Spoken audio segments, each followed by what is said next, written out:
Olá, pessoal. Como eu sempre falo, bom dia, boa tarde, boa noite. Aqui é a tarde, são 15 para as 2 da tarde. Não sei quando vocês vão nos assistir, então bom dia, boa tarde, boa noite para todos. Muito à luz, saúde e bem-estar voltando para mais uma entrevista bastante especial, perdão. De novo, hoje nossa convidada tem uma atividade interessante que eu tenho certeza absoluta vai despertar o interesse de muita gente, vai ajudar muita gente. Eu estou muito feliz por tê-la aqui, muito grata. Cássia, bem-vinda. Tudo bem, Cássia? Tudo bom, tudo bem. Bom dia, boa tarde, boa noite. Para nós é tarde, né? Logo após o almoço. Meu nome é Cássia, como você já disse, Cássia Simone. Eu sou psicoterapeuta de orientação junguiana. Por que de orientação junguiana? Porque o Jung era um dos teóricos e um dos grandes da psicologia que abarcava muitas coisas, muitas coisas. Ele abarcava não só um viés voltado para um aspecto da sexualidade, mas ele ampliou para todas essas possibilidades humanas. Então, estudioso de mitos de diversas culturas e de histórias tradicionais. E eu, quando comecei a minha trajetória, eu comecei a investigar também os mitos, as histórias e, paralelamente, desenvolver um trabalho de contadora de histórias, que ele é muitas vezes ligado à prática de grupos, particularmente grupos de mulheres, onde todo o trabalho ele é tecido ao redor das histórias tradicionais e das histórias das componentes. Muito interessante. E, Cássia, como é que você vê o conceito, o que você entende por saúde e bem-estar? Você está na área da saúde, né? Como é que você vê saúde e bem-estar? Para mim, saúde é equilíbrio. Equilíbrio é estar bem no corpo, com saúde física e com saúde emocional. E para isso é necessário um equilíbrio, uma busca de equilíbrio. Porque não existe separação entre o corpo é uma coisa, a cabeça é outra. Não existe isso, que é uma ilusão. Nós somos um todo. E quando a gente não está bem emocionalmente, muitas vezes isso se revela no corpo. Quando a gente não está bem no corpo, uma dor constante, por exemplo, isso também reverbera na psique, né? Então, eu acho que a saúde é um equilíbrio, busca de equilíbrio. E a saúde seria a nossa condição natural, porque o nosso corpo, ele tende à saúde, ele busca a saúde. Ele, né? A gente esquece que tudo que, por exemplo, a medicina hoje, quando ela faz propostas, a proposta seria melhor de deixar o corpo, porque ele está buscando a saúde, né? Para mim, saúde é isso. E as histórias, elas ajudam muito a restaurar a saúde. De que forma? Olha, de diversas formas. Eu gosto muito, eu até separei uns livros para falar. Um dos livros que quem é contador de história e trabalha com mulheres, gosta muito, é o Mulheres que Correm com os Lobos. A gente brinca que é a Bíblia. Então, a Bíblia é um livro a ser lido muitas vezes. Tal. E a Clarissa, que é uma contadora de histórias magnífica, ela fala que as histórias são bálsamos medicinais. Valéria, você deve lembrar quando você era pequena. Você ouvia histórias quando pequena, não? Eu ouço até hoje. Então, mas quando a gente era pequeno, o encantamento das histórias nos tocava de uma forma que a gente ficava transportado. E toda criança precisa ouvir histórias para desenvolver a imaginação. É muito diferente você assistir algo.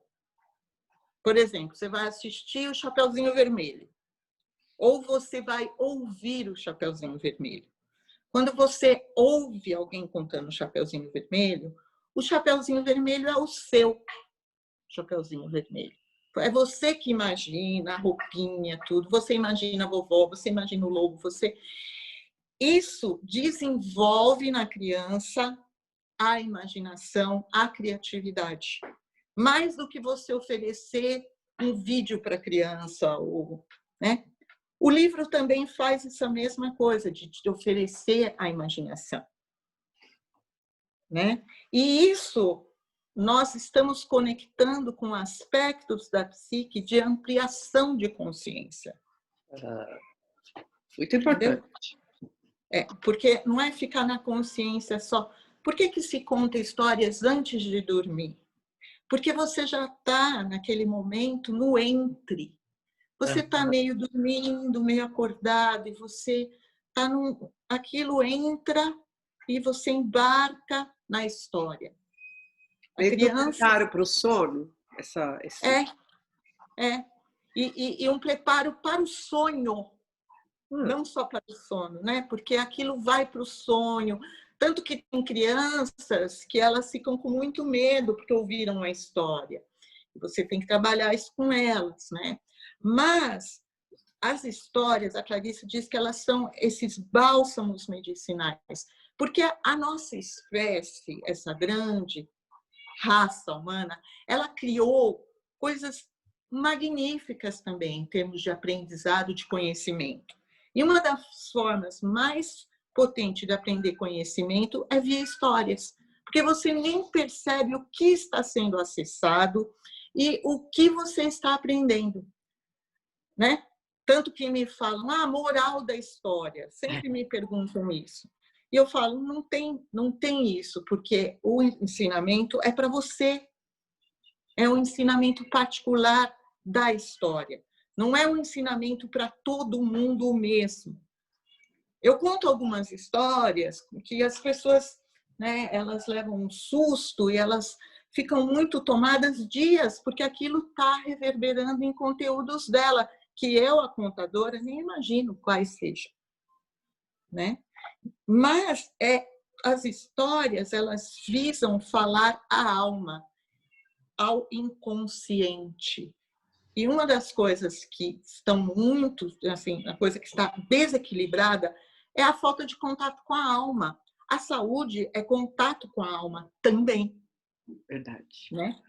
E porque aí você fala, o que é saúde e bem-estar? Saúde e bem-estar, primeiro, é saber que você é alma e que você precisa contatar com esse aspecto seu mais profundo.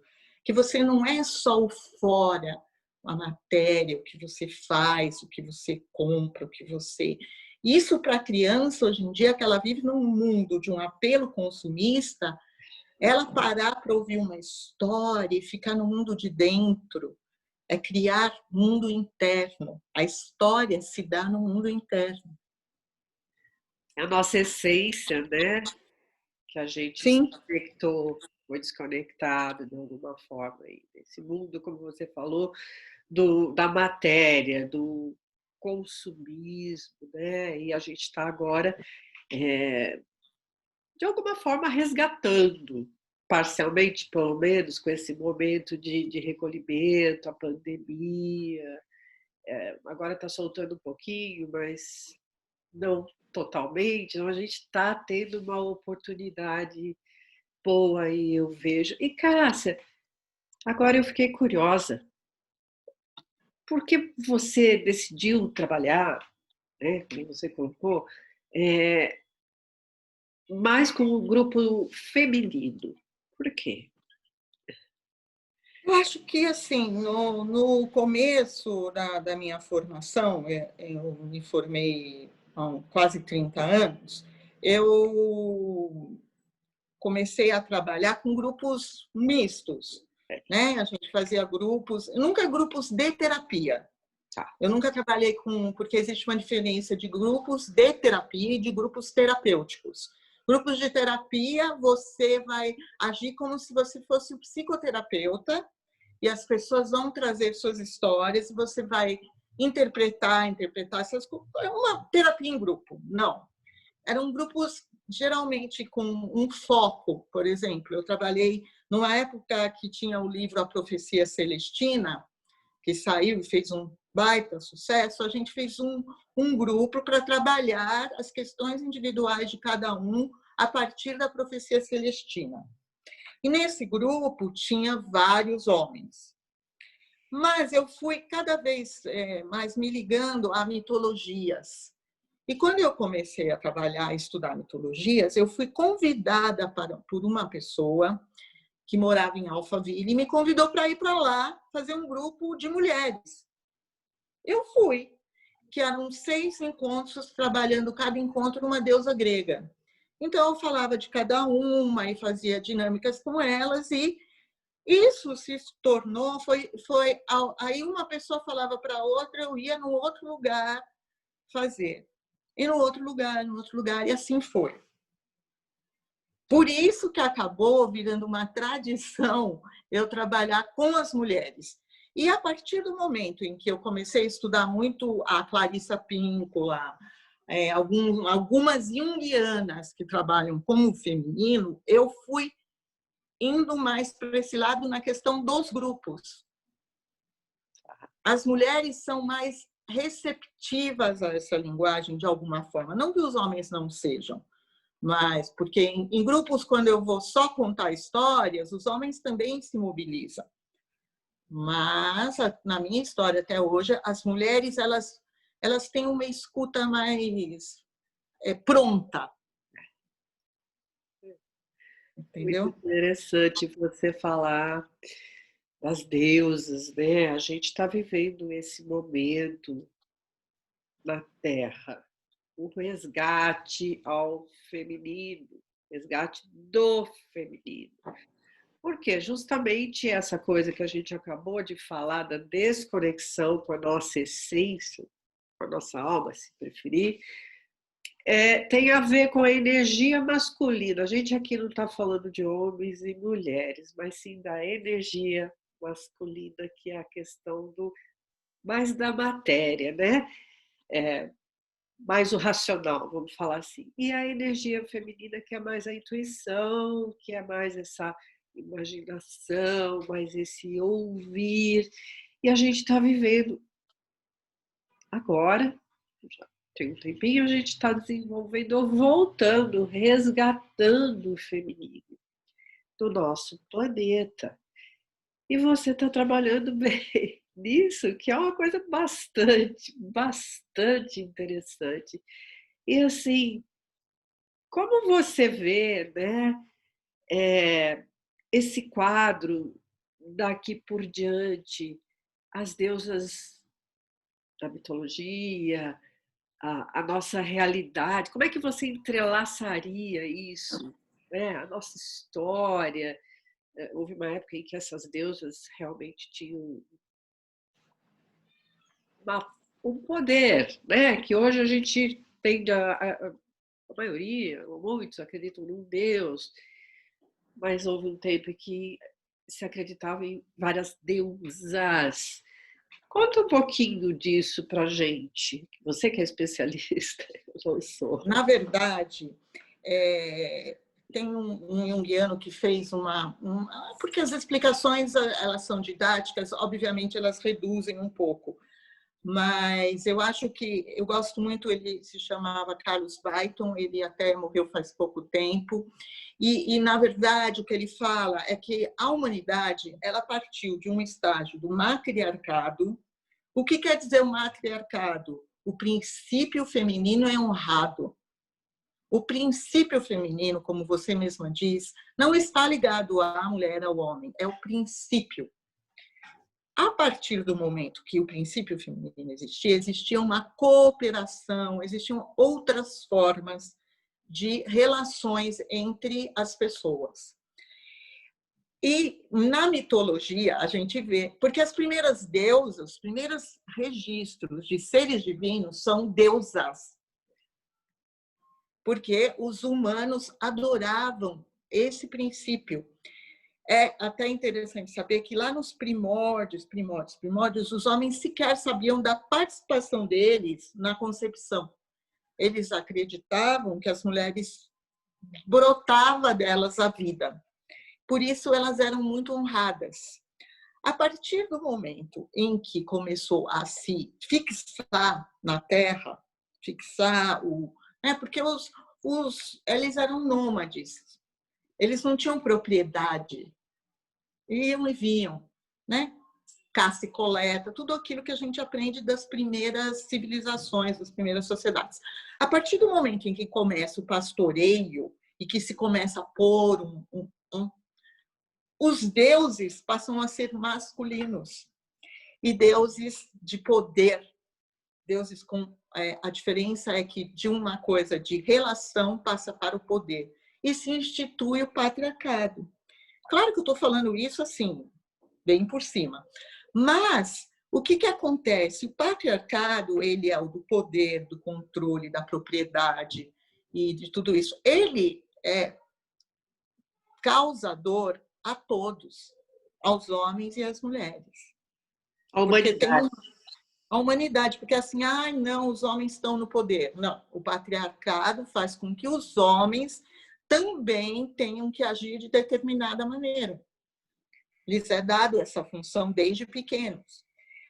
Aí, as deusas. Como a gente resgata as deusas? Primeiro, resgata uma coisa de um poder feminino que é muito o poder, por exemplo, de uma deusa como Afrodite, que é uma deusa gloriosa, maravilhosa, e que dizem as más línguas que é sedutora. Ela não é sedutora, ela não precisa disso. Ela é a deusa. E ela deixa chegar até a ela aqueles que se encantam. Ela não precisa encantar ninguém. Ela não precisa de ninguém. Ela, no panteão das deusas, ela é uma deusa alquímica, ela transforma tudo. Ela não depende da relação para existir, mas ela gosta da relação. Então, quando você começa a trabalhar nas mulheres e nos homens, esse aspecto Afrodite, quem é Afrodite? Você dá um poder pessoal para a pessoa, que restaura um lugar nela, né? Eu brinco às vezes com as minhas pacientes que eu falo, eu vou te colocar numa escola de maldade. Aí elas, como assim? É uma escola em que você aprenda algumas características, por exemplo, da Afrodite. As deusas, pelo menos as gregas, elas não tinham essa piedade, elas tinham um poder pessoal. E quando você introduz isso, a mulher começa a se sentir mais poderosa na vida dela. Até do autocuidado. Porque uma das coisas da saúde, que é autocuidado, é muito difícil. Você fala para a pessoa sequer tem a ideia do que ela está falando, o que é autocuidado. Então, quando você trabalha nas histórias o autocuidado, você trabalha nos grupos de mulheres o autocuidado, quando você vai, as pessoas falam, Afrodite é uma deusa que dá para chamar nessa hora, essa energia é uma boa energia. Nesse sentido, eu acho que as deusas, elas são muito presentes. E aí, durante um tempo, eu fiz um trabalho com uma pessoa, também psicóloga, que a gente trabalhou juntas o encontro entre as deusas e as princesas. Porque eu, como contadora de histórias, conto muita história de princesas. E eu vou te dizer, as más línguas falam que as princesas são fofinhas e que elas esperam o príncipe para fazer a vida delas. Não, as princesas, porque não sei se você já ouviu falar do Joseph Campbell, que fala do Poder do Mito e a Jornada do Herói. Então, todas as histórias têm um script, o herói faz isso, aquilo. A contraparte feminina nas histórias do herói é a princesa. E se você for nas histórias raiz, as princesas, elas não precisam de príncipe, elas fazem tudo. E se aparecer um príncipe, é no final da história, quando tudo está resolvido. Então, é quando você conversa uma deusa, por exemplo, o que a gente fez? A gente fez a Perséfone, que é uma deusa que foi levada lá para baixo, para o Hades, é uma deusa assim das sombras, trabalhar com a Bela Adormecida, porque a Bela Adormecida nada mais é de alguém que adormeceu por um feitiço. Ela dorme 100 anos. Você sabia que a Bela Adormecida, ela dorme 100 anos? Essa era a maldição. Não tinha nenhum beijo de príncipe na história original para acordá-la. Assim que se passassem os 100 anos, ela acordaria. E o que acontece? Eles colocaram um príncipe para dar a impressão que quem vai salvá-la é o príncipe. Não, ela tem um tempo de adormecimento, porque se ela tem 15 anos e ela adormece, ela vai se transformar numa mulher. Ela precisa de um tempo de interiorização para se transformar em mulher. As histórias têm uns ensinamentos que, quando você faz com que elas virem um produto, elas perdem. Elas perdem. Então, por exemplo, quando você conta isso para uma mulher, às vezes eu já vi várias nos grupos se reconhecerem e falar: nossa, eu acho que eu estou adormecida. Eu acho que eu beijei um príncipe e dormi. Geralmente é isso. Aconteceu alguma coisa e eu dormi, eu preciso acordar. E o que acorda? O tempo. O tempo acorda. O tempo necessário para acordar. Muito bem. É outra visão. É outra visão. E as princesas são as minhas prediletas, né? Eu fui contar histórias num lugar, um amigo me convidou, eu contei várias, e aí ele falou: mas você conta história de princesa? Eu falei: não, você quer que eu conte alguma história de homem? Aí eu contei uma história e acho que ele não gostou muito, porque existem histórias como essa da Branca de Neve e todas essas histórias de princesa, que geralmente são histórias muito profundas e que foram, mesmo a história do Chapeuzinho Vermelho, foram muito modificadas. E existem histórias de tradições, por exemplo, a tradição hindu tem muitas histórias que se contam, histórias maravilhosas. As tradições orientais têm várias histórias. A tradição Sufi é o braço esotérico do Islã. E as histórias Sufi são magníficas. E nas histórias Sufis tem muitas histórias de princesas, mas tem outro tipo de histórias que todas contêm ensinamentos. Como que você estuda o próprio desenvolvimento espiritual no sufismo? Uma das coisas é através das histórias. Então, todas as quintas-feiras à noite, você reúne um grupo e conta histórias. E uma das histórias, tem uma história que só se conta às quintas-feiras, que se chama a história de Muskil Bushá. Você pega câmaras e conta a história. Eu tenho alguns amigos e amigas que me ligam na quinta-feira e falam: pronto, pode contar, porque essa eu só conto na quinta-feira. Aí me pediram tanto que eu até fiz um vídeo da história, para a pessoa não ficar esperando um dia que vai me ver na quinta-feira. Mas o que eu vejo é que há uma estrutura de história para as mulheres e uma estrutura de história mais ampla. Para as mulheres, geralmente é restaurando o poder pessoal e dando a dimensão de que você vai passar por percalços, você vai passar por quarentenas, você vai passar por coisas difíceis, mas você tem em você todos os instrumentos para vencer isso. Eu acho que agora me veio uma história, porque eu brinco, sabe, Valéria, que eu sou médium de histórias, eu não sou contador. Porque não adianta, sabe? Eu tive um mestre contador de histórias e todo mundo falava que ele era muito chato, porque você pedia: me conta a história tal, e ele fingia que nem ouvia. Aí a gente falava: ai, como ele é chato. Não, é porque você não conta uma história se a história não quiser ser contada. A história se conta. E me veio agora uma história, que é uma história sufi, mas é uma história de princesa também. Posso contar? Deve? Existia no Mediterrâneo uma ilha pequena no Mediterrâneo. E nessa ilha moravam um próspero fiandeiro. Ele fiava e tinha uma fábrica de fios, e ele tinha uma filha adolescentezinha, assim, final de adolescência. A mulher dele tinha morrido e viviam ele e a filha. Só que o que ele fazia? Ele viajava muito, porque ele levava os fios nos navios, ia para lá e para cá, levando fios, e Fátima ficava em casa. Chegou um dia que o pai falou para ela: Fátima, eu tenho um grande carregamento de fios para levar. Eu gostaria muito que você fosse comigo. E ela, até que enfim chegou o dia, né? Ela ficou toda feliz. E ele falou: você já está quase na idade de casar, assim você vai conhecer outros lugares. Quem sabe você encontre um moço no caminho que você goste. Quem sabe você dê um rumo para a sua vida.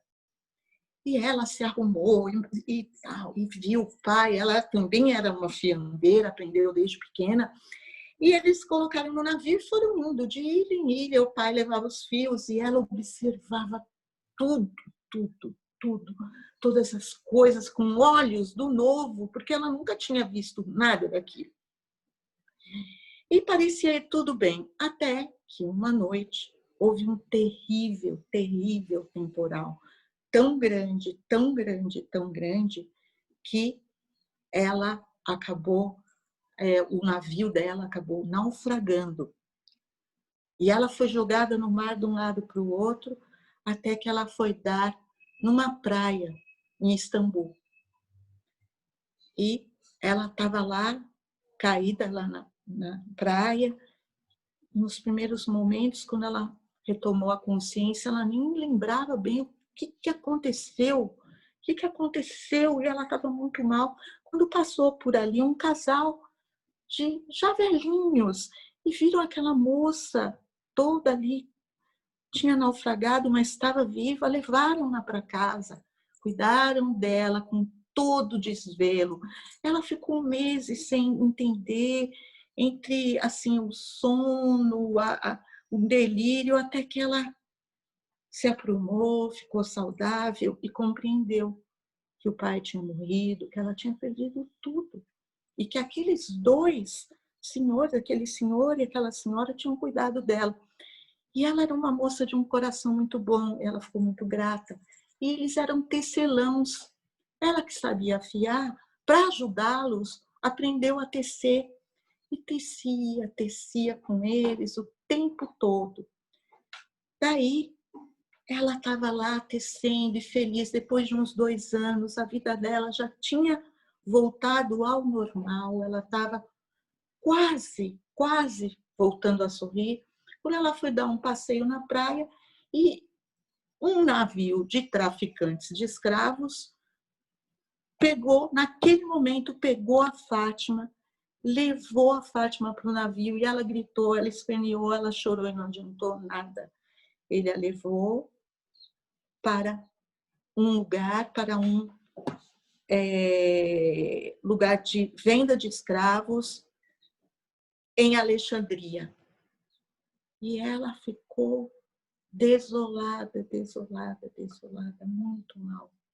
Ela chorava e não sabia o que fazer. Daí, no dia que ela foi para o mercado de escravos, ela estava lá muito triste. Naquele dia, um próspero comerciante da cidade, que fabricava mastros, ele foi comprar os escravos para a fábrica dele. E ele passou por aquela jovem e a viu tão triste que o coração dele se comoveu. Ele pensou, eu vou comprar essa jovem para ir fazer companhia para minha mulher, que de outra maneira ela pode ter uma sorte muito terrível. E ele comprou a Fátima e a levou para casa com os outros escravos. Quando chegou em casa, ele soube que tinha sofrido um revés e tinha perdido tudo. E que ele teve que devolver todos os escravos, mas a Fátima, ele ficou com ela, porque ela ia fazer companhia para a mulher. E ela, por mais uma vez salva, ela ficou muito grata e começou a ajudá-lo, porque agora era só ele na fábrica de mastros. E ela aprendeu rapidamente, ela era muito esperta a fazer mastros e começou a prosperar a fábrica dele, prosperar. E logo ele retomou o padrão de antes e até superou. E aí ele a libertou e fez dela o braço direito dele. E a vida parecia ter voltado ao normal, né? Aí, certo dia, ele falou: Fátima, eu preciso de alguém que leve um carregamento de mastros para Java, num navio. Valéria, eu vou te dizer, se fosse eu dizia, não vou. Mas como nós estamos numa história, ela falou, tá bom, foi. E assim, subiu no navio, carregou dos mastros e foi. Pois é, mais um tufão veio no mar e mais uma vez ela naufragou. Só que dessa vez muito longe, ela foi dar nas costas lá na China. Quando ela estava lá na China, quando ela acordou de novo, ela começou a chorar e gritar e batia na areia. E ela falou, eu não posso acreditar o que acontece comigo, tudo acontece comigo, quando eu acho que a coisa vai melhorar. E chorou, esgoelou, e fez, e aconteceu. Ficou lá um grande tempo chorando, até que ela percebeu que não tinha muito jeito, que ela teria que se levantar e seguir. O que ela não sabia é que na China tinha uma profecia que ia chegar uma pessoa, uma jovem, que saberia construir uma tenda. E quando essa jovem chegasse, iria iniciar um período de paz e prosperidade para a China. Então, de tempos em tempos, os imperadores mandavam uma comitiva pelas praias para ver se chegava tal mulher. Não é que naquela época que ela estava lá, veio uma comitiva e com o intérprete perguntaram para ela quem era ela. E ela disse, eu sou Fátima. E eles perguntaram, você saberia construir uma tenda? E ela falou assim, eu saberia. E aí o que ela fez? O imperador mandou dar os melhores materiais da China. E ela pediu que ela queria um fio, cordas fortes, mas eles não sabiam fazer as cordas do jeito que ela queria. Ela se lembrou do tempo que fiou fios e fez uma corda do jeito que ela queria. Depois ela quis um tecido e eles não tinham tecido conforme ela queria. Ela lembrou do tempo de tecelã e teceu tecidos magníficos. Depois ela pediu mastros, né? Estacas para fazer a tenda. Também não tinha. Ela lembrou do tempo que fabricava mastros e fabricou os mastros que ela precisava. Daí, ela lembrou de todas as tendas que ela já tinha visto. E teve uma ideia. Ela construiu uma tenda tão magnífica, que nunca antes tinha sido construída. Quando o imperador chegou para ver a tenda, ele ficou encantado e agradeceu profundamente a Fátima e disse a ela, minha querida menina, o que você quer? O que você quiser, eu dou. E ela disse, meu imperador, eu não quero mais nada a não ser nunca mais tirar os meus pés da terra chinesa. Eu quero morar aqui até a minha velhice. E o imperador disse, assim seja, mandou construir um grande palácio para ela e instalou lá. E sabe que ali, ela estava lá, ela viu um jovem chinês e ela se apaixonou pelo jovem chinês e ele por ela. Eles se casaram, tiveram filhos, filhas, netos, netas, bisnetos e bisnetas que contam a história dela até hoje. Que linda! É a nossa história, né? É a nossa história. A gente passa por esses momentos, né? Que a gente tem dificuldade de administrar, porque a gente ainda não está madura para isso. Até que chega um dia de maturidade que você percebe tudo que eu passei foram aulas que me ensinaram a chegar aqui. E hoje eu posso tudo, porque a gente pode tudo. Que história linda! Muito obrigada, adorei. Vai Só chegar o dia que você vai construir a tenda. todas E nós. a tenda é a sua tenda. É uma tenda que só você pode fazer. Eu não posso fazer sua tenda. Você não pode fazer minha tenda. Porque a sua tenda exige que sejam todos os materiais que você criou durante a vida, aprendeu a fazer durante a vida, você vai usar. É um grande desafio. Você sabe que talvez um desafio maior ainda, como eu sinto, como eu vejo, é que a nossa sociedade ainda impõe, de certa forma, conceitos e preconceitos que fazem com que a mulher, principalmente a mulher, não se olhe, não se perceba, não saiba do seu valor, não saiba do seu poder. Quando eu falo de poder, não é aquele poder de subjugar os outros, não é disso. Estou falando de poder pessoal. Eu posso, eu sou, não é? Eu posso tecer, eu posso fiar, eu posso construir tendas, não é? E esse empoderamento pessoal requer autoestima. E a gente tem que trabalhar isso, como você falou no início, através do cuidado pessoal. O que que é isso? A mulher se esqueceu. A maioria, claro, não todas. Quando a gente fala de cuidado pessoal, eu vou cuidar de mim para que eu esteja bem, para que eu goste de mim.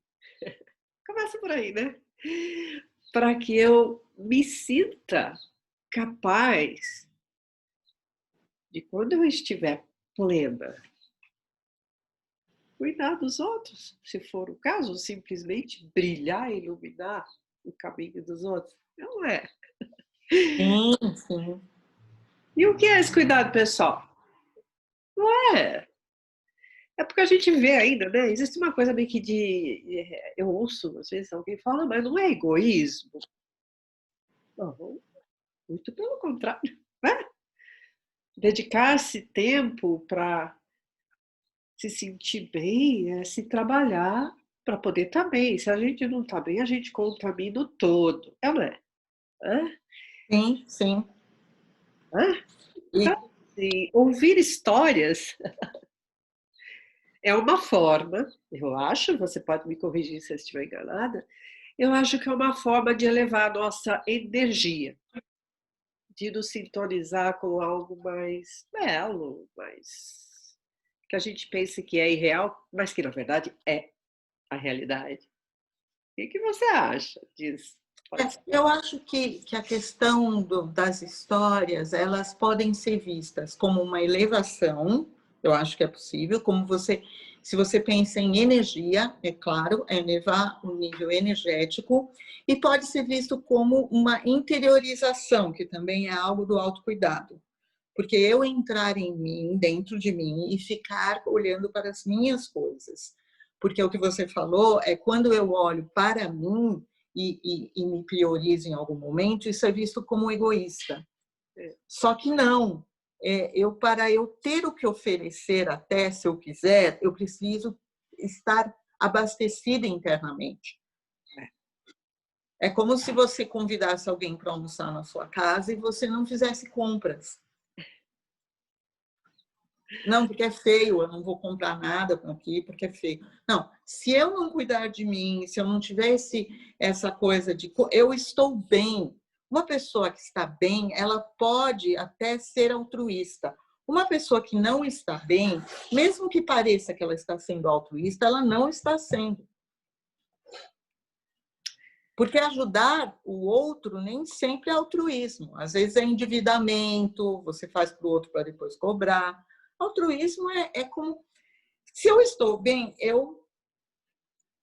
as coisas Transborda. fluem, elas transbordam. É como uma árvore dar um fruto. Ela dá um fruto porque dá um fruto. O autocuidado propicia isso. E o autocuidado inclui silêncio. Silêncio. Inclui essa quietude interna, que é muito difícil para nós mulheres, que somos demandadas o tempo inteiro. E por nós mesmas e pelos outros. Não é? A gente não percebe, né, que a gente faz coisas que a gente nem questiona. Mas por que eu estou fazendo isso? Será que sou eu mesmo que tenho que fazer? E será que tem que ser agora? Esse servilismo, entre aspas, não é?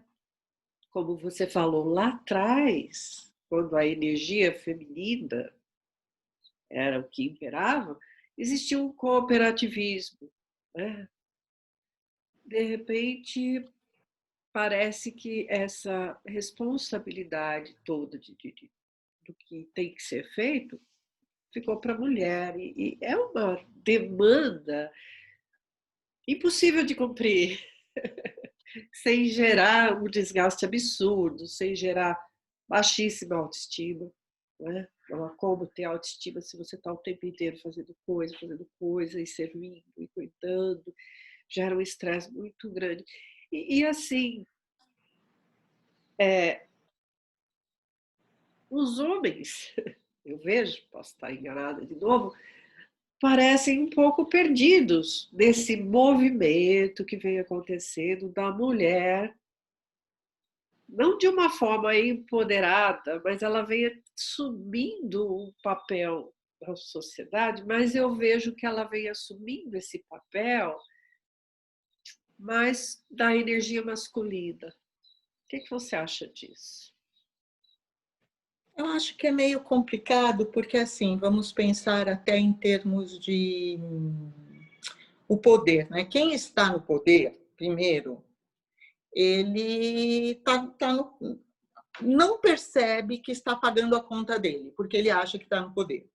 O que acontece? A mulher, ela, para ascender, ela usa, e ela às vezes abusa, da mesma vibração. Ela não aprendeu outra coisa ainda. Essa possibilidade de refletirmos juntas e pensarmos o que é esse poder do feminino e como ela vai gerir as coisas a partir desse lugar, é o futuro, é o que a gente está fazendo hoje para construir para as próximas gerações. Mas no momento de ruptura, não podemos dizer que não seja válido esse primeiro, sabe? A gente tem que honrar essas mulheres que estão indo na frente, que estão pondo os pés pelas mãos, muitas vezes. Mas, porque assim, aprender. E outra coisa, existe uma reação. Não é que o patriarcado vai falar, que lindo! Olha, vamos fazer o que chama, eu falei do Jungiano, alteridade. O que é alteridade? Cooperação, um e outro no mesmo patamar de poder. Não é? As pessoas falam que a gente busca igualdade, homens e mulheres são diferentes. Ninguém está falando de características de físicas, nem nada disso. Claro que temos diferenças. Estamos falando de igualdade de poder. Então, o patriarcado vai falar, sim, queridas, vamos ter igualdade de poder. Não vai. Não vai. Vai ter que ter as subversivas que vão fazer isso. Porque, assim, na mitologia, quem é a subversiva? É a mulher. Estão lá no jardim, tudo muito lindo, tudo muito bem. Quando, de repente, vem uma serpente e fala assim, ó, quer? Você vai ser igual a Deus. E aí a Eva, eu não sou nem igual a Adão, você é igual a Deus, tô dentro. Por quê? Ela é a subversiva. Ela que vai tirar o poder. Não vai ser o Adão ou o Deus masculino que vai tirar o poder dele próprio. Por isso que eu digo, as histórias, quando a mulher é a... Eu tenho uma grande pinimba que eu já acompanhei na internet, que é a história do Barba Azul. Você conhece a história do Barba Azul? Mais ou menos. Não, na verdade, todas as histórias que existem assim, existe um interdito, um não. Ó, você pode fazer qualquer coisa menos isso. Então, você adivinha o que o herói ou a heroína vão fazer? Exatamente aquilo, porque é aquilo que está lá para ser feito. Tipo, você... uma vez eu falei, se a Eva tivesse falado, ai, não, obrigada, eu já jantei, não estou fazendo dieta, ai, esse fruto aí me parece muito calórico. Acabou, não tinha história, acabou ali. Da mesma forma, no Barba Azul, uma hora ele fala uma coisa, eu não vou contar a história porque ela é longa, mas uma hora ele fala para a mulher que tem uma chavinha, que ela pode usar todas as chaves, menos aquela. E aí eu vou dar um spoiler. Aquela chave leva para um quarto que estão todas as mulheres, ex-mulheres dele, que ele matou e pôs lá. Daí ela descobre. E aí tinha, eu vi um dia, caí na besteira de entrar num site que um cara discutindo bravamente que ela estava pagando o preço da desobediência, ela devia morrer sim, porque as mulheres são desobedientes. E quem é desobediente merece a morte. Falei, tá, não dá nem para discutir com uma pessoa que pensa assim, embora hoje em dia muita gente pense assim. Você sai de lado porque as mulheres vão continuar sendo subversivas. Elas vão continuar pegando a chavinha e abrindo e vendo o horror. Elas vão fazer isso. Elas vão levantar das cinzas, elas vão construir cidades, as princesas fazem isso. Sabe? Então, quando a gente pensa esse poder, que você falou, mas as mulheres às vezes usam muito desse poder igual ao masculino. É um período de transição, porque nós precisamos juntas descobrirmos como é um mundo sem assimetria de poder. Eu posso mais que você, eu tenho mais que você, então eu posso mais que você. Eu sou mais velho que você, mais jovem que você, mais branco que você, mais preto que você, essas coisas. Agora, tem alguém que está no poder, não adianta dizer, tem os que estão no poder, que a gente sabe quem são, né? O homem, geralmente branco, essas coisas. E vai haver um povo aqui que vai ser o subversivo. Tá certo, tá certo. Nas histórias tá tudo certo. E se você pensar como uma história, porque às vezes eu desde pequena eu fui educada para ser muito certinha. Eu fui educada com as histórias bíblicas. Eu desde que eu nasci eu ouvi histórias e histórias edificantes. Então, fui educada para ser boazinha. Aí, quando você percebe que nunca é suficiente, que se você, como mulher, for muito boazinha, não vai ser suficiente, você descobre que é bom você, de vez em quando, ser a subversiva para mudar as coisas. Que é um pouco o que as histórias femininas trazem. Não é uma coisa de eu vou desprezar o masculino, que também é uma vertente, porque é a outra metade da humanidade, né? Eu sou casada com uma pessoa que ele sempre fala, pena que metade da humanidade não pôde criar, produzir, fazer como a outra. Imagina quanta riqueza ficou escondida em metade da humanidade que foi alijada das condições, por exemplo, de escrever, de pintar, de fazer filosofia, porque é uma aqui, outra ali, né? E nas histórias isso fica muito claro. As mulheres estão sempre aprontando. Sempre. A gente tem um quesinho lá que parece que cultua. Mas Sabe que eu digo mais que é assim que tem que ser? Porque se a gente é muito bonitinha, assim, tá errado.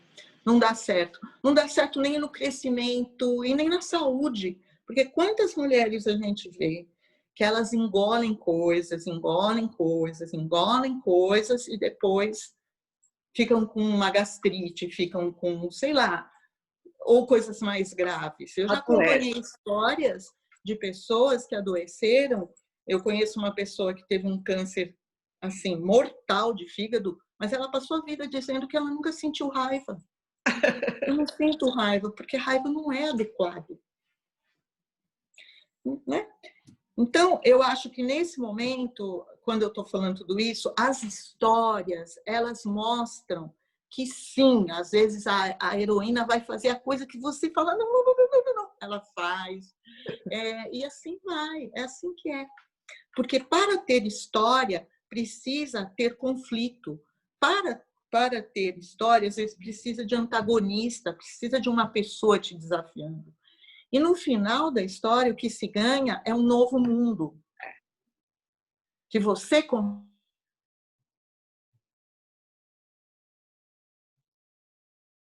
Perdemos o contato. Perdemos o contato. Pessoal, que pena. Que pena. Eu vou esperar mais um pouquinho. Se ela não voltar, eu vou encerrar pedindo 1 milhão de desculpas a vocês de casa quando forem assistir, que a gente não vai nem conseguir se despedir da Cássia. Cássia.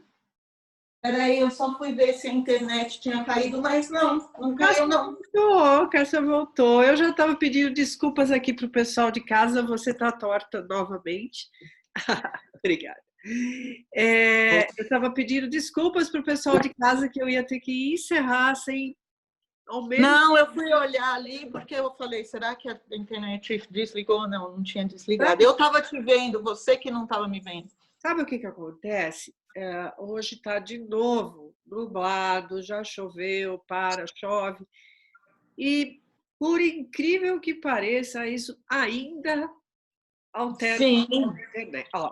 Eu brinco. Já está começando de novo a se dar congelado. Cássia, a gente estava falando desse romper paradigmas, né? A gente cria uma nova realidade. A mulher é criativa e a mulher é corajosa. Se ela não fosse, ela não poderia trazer crianças ao mundo. Não é? É uma coisa que nos foi dada por uma força maior, pelo Criador, e que faz de nós mais ousadas. Né? E me veio à mente, não sei se você chegou a assistir, eu vou até mencionar aqui, porque as pessoas que estão te ouvindo talvez queiram conhecer esse livro, ou melhor até, a peça, A Alma Imoral, que fala exatamente desse romper, de não ficar no, isso não pode, não, isso não está certo. É quando a gente, de dentro, sente, não, isso não é direito, eu vou romper, e rompe. E aí a gente cria um mundo mais bonito, que é o que está acontecendo agora. Eu assisti 7 vezes, acho. Talvez. Assisti muitas vezes. E tem uma coisa que é assim, eu sempre falo isso, principalmente para mães e pais. Os seus filhos vieram para discordar de você. Eles vieram para romper com você. Porque se não fosse assim, a gente estava lá na caverna. Porque o novo, ele vem e ele tem que vir para criar um novo mundo. Porque nós estamos sempre, nós estamos aprendendo coisas novas por causa do novo, por causa de quem rompe. E eu gosto que ele fala essa coisa da tradição e do novo. Essa dança, porque tem uma tradição, mas tem que ter o novo. É maravilhoso, é maravilhoso os livros dele. são maravilhosos. Tem um livro dele sobre o cuidar, que é maravilhoso. E eu gosto muito quando eu tenho uma história nessa peça, que é assim, que eu acho que fala muito para a gente, que tinha um rabino que estava à morte, e o rabino está lá morrendo, e perguntam para ele, mas, rabino, você tem medo de morrer? E ele diz, não é bem verdade, você tem medo do quê? Ele, olha, eu não tenho medo de chegar diante do Todo-Poderoso e ele me perguntar, fulano, por que você não foi Moisés? Eu não sou Moisés. Por que eu não fui Moisés? Porque eu não sou Moisés. Fulano, por que você não foi Maimônides? Eu não tenho medo disso, porque eu posso responder. Por que eu não sou Maimônides? Mas aí vem, Valéria, por que você não foi Valéria? Entendeu? Ele fala, e se ele me perguntar por que eu não fui eu? Cássia, porque se não foi você? Então, isso é maravilhoso, é você voltar para você, quem sou eu? O que eu concordo? O que eu discordo? O que eu estou na tradição? O que eu estou na inovação? Porque nós não somos um bloco, nós temos possibilidades. Infinitas. Nós somos... eu acho que a Adélia Prado fala que mulher é desdobrável, nós somos desdobráveis, nós somos... Né? Um campo de infinitas possibilidades. Exatamente. E por isso que, para mim, a forma com que eu trabalho muito, muito nos grupos ou na própria terapia, eu trabalho muito com essa coisa dessas possibilidades. E as histórias surgem para mostrar isso que você falou, você pode, você consegue, você vai. A gente pode. A gente também, às vezes, precisa ter coragem e deixar a preguiça de lado. Às vezes é um pouquinho de preguiça, né? Para sair da zona de conforto. Porque a zona de conforto é confortável. Pode ser ruim, tá tudo ruim, mas a gente conhece. Então é a zona de conforto que a gente conhece. A gente já percorreu aquela estrada todo dia. E sair dela, às vezes, dá um medinho, dá uma preguiça. Mas eu vou. Vai! Sai do sofá! Não é não? O que acontece é que a vida faz isso.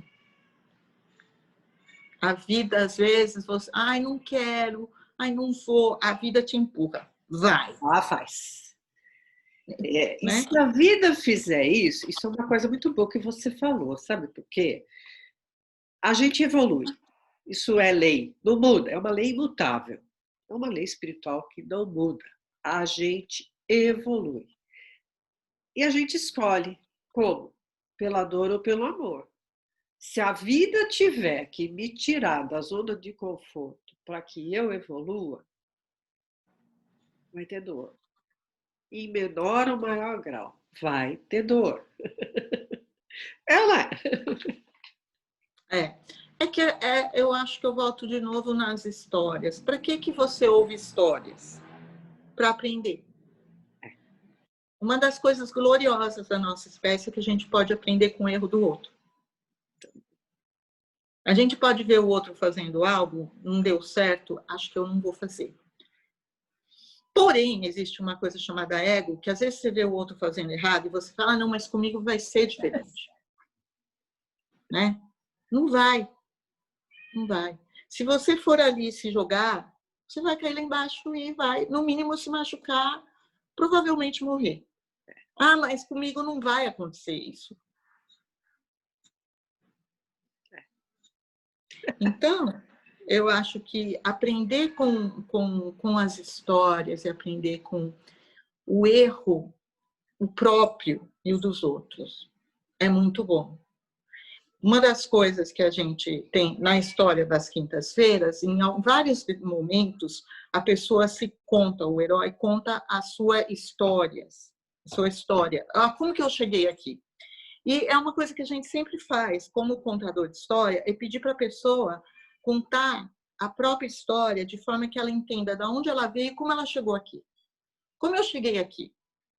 Como o que eu passei que me trouxe aqui? Quais foram as minhas escolhas? Se eu fosse um personagem, qual história minha eu contaria? Isso é muito terapêutico, isso restaura muito a coisa de pera. De onde que eu vim mesmo? Por que eu cheguei aqui? Sabe quando você sonha, você está num lugar e no sonho você pensa, nossa, mas como que eu cheguei aqui? E não tem, porque era sonho, você não tem como você chegou ali. Mas se você não tem a sua história contada para você mesmo, para entender, muitas vezes a gente tem que sentar e se contar a própria história. Se contar a própria história. Não é nem contar para o outro. Escrever é uma coisa boa. Sim. É uma prática muito boa. Que traz saúde. Você se localiza.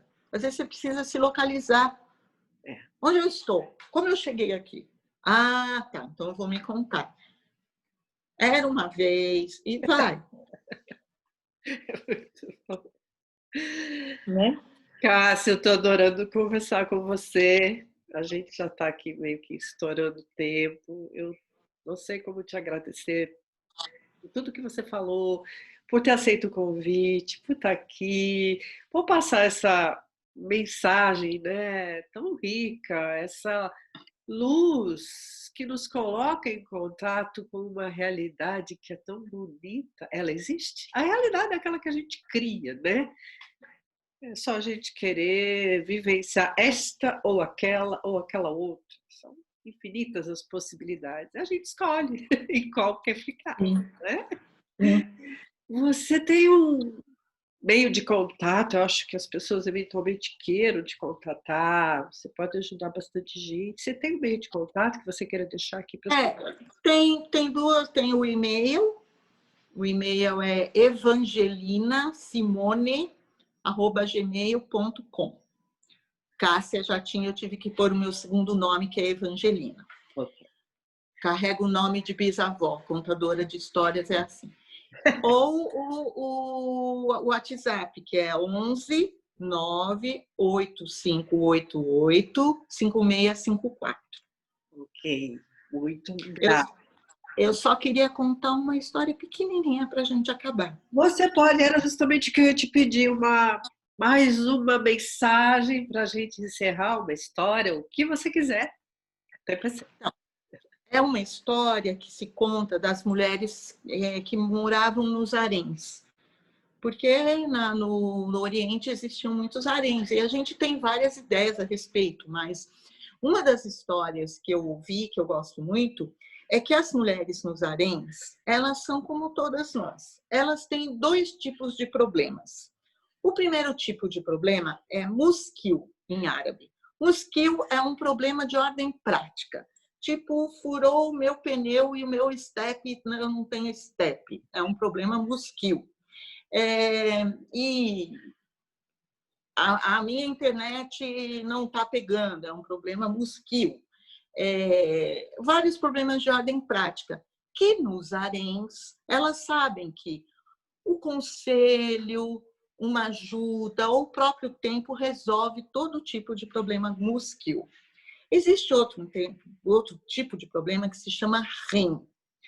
REM é um problema que é um desassossego, uma coisa que as mulheres sabem bem o que é, um desassossego, que se você senta, você quer levantar, se você levanta, você quer sentar, se você anda, você quer parar, e é uma agonia o problema REM. Mas as mulheres nos haréns também sabem o que fazer. Porque a mulher que acorda e ela percebe que ela está com isso, o que ela faz? Ela sobe, vai lá no mais alto do terraço da onde ela esteja, do palácio, da casa, e ela senta lá sozinha. E ela fica olhando para o horizonte, ela vê o sol se pôr, a lua nascer, às vezes a Vênus nascer, e ela fica lá muito tempo, até que ela desce. E quando ela desce, as outras mulheres que já sabem o que está acontecendo, chegam e falam: Oi, tudo bom? Ó, eu trouxe para você um chá. Quer um chá? Senta aqui nessa almofada, preparei um lugar para você. Toma um chá. A outra fala, olha, eu trouxe para você uma chápe minha. Eu sabia que você gostava. Quer? Aí quer uma massagem no pé? E cercam de todas as gentilezas. Porque o que cura um problema REM é o silêncio, a contemplação e a gentileza. Lindo! Muito lindo! Então, ao invés de fazer o que a gente tende a fazer na hora do desassossego, que é justamente ficar, corre, vai se ensinar, nada, tá bom? É parar, né? É isso. É isso. Tá Adorei bom? a história, adorei Muito tudo. obrigada pela oportunidade. Gostei muito de conversar com você. Foi muito gostoso. As histórias são infinitas, muito tensas. As pessoas quiserem, tem muita história e muita coisa para ver. Muito grata, Cássia. Você é uma bênção na vida de todo mundo. Você é uma bênção no universo. Presente de Obrigada. Que Deus. assim seja, que assim seja. Pessoal de casa, mais uma vez, muito grata por estar com a gente, quando for, no momento que for, eu sempre lembro.